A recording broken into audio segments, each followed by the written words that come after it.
અને હવે સમાચાર વડોદરાથી, જ્યાં પાદરામાં એમજીવીસીએલની ટીમે પાડી છે રેડ। શહેર અને ગ્રામ્ય વિસ્તારમાં લાખો રૂપિયાની વીજ ચોરી પકડી પડાઈ હોવાના સમાચાર। એમજીવીસીએલની ટીમોએ વિવિધ વિસ્તારમાં ચેકિંગ શરૂ કર્યું છે। ટાવર વિસ્તાર, મુખ્ય બજાર, ચકલા વિસ્તારમાં ચેકિંગ થઈ રહ્યું છે। ગ્રામ્યના ભાદરા, સાધી, રણુ, પાટોદ સહિતના વિસ્તારમાં પણ હાલમાં આ કામગીરી જોવા મળી રહી છે। 40 જેટલી ટીમો દ્વારા આ દરોડા પાડવામાં આવતા વીજ ચોરોમાં ફફડાટ ફેલાયો છે। વડોદરાના પાદરામાં આજે એમજીવીસીએલ વિજિલન્સ વિભાગ દ્વારા દરોડા પાડવામાં આવ્યા છે। વહેલી સવારે 5 કલાકે આ દરોડા પાડવામાં આવ્યા છે, જેમાં પ્રાપ્ત વિગતો અનુસાર 40 જેટલી અલગ અલગ વિજિલન્સની ટીમો દ્વારા ગ્રામ્ય અને શહેરી વિસ્તારોની અંદર દરોડા પાડવામાં આવ્યા છે।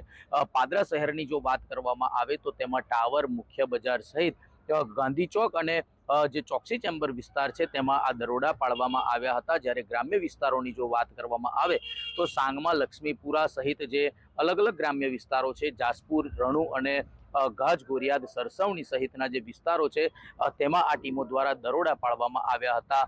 પ્રાપ્ત વિગતો અનુસાર જે માહિતી મળી રહી છે કે લાખો રૂપિયાની આ જે વીજ ચોરી છે તે એમજીવીસીએલ વિજિલન્સ વિભાગ દ્વારા ઝડપી પાડવામાં આવી છે અને જે વીજ ચોરી કરનાર લોકો છે તેની સામે સખત કાર્યવાહી કરવામાં આવી છે। આ ટીમો વહેલી સવારે પોલીસ કાફલા સાથે પાદરાના અલગ અલગ ગ્રામ્ય અને શહેરી વિસ્તારોમાં આવી હતી।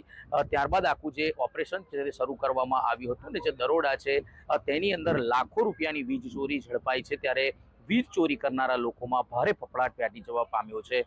ધર્મેશ પટેલ, TV9 પાદરા।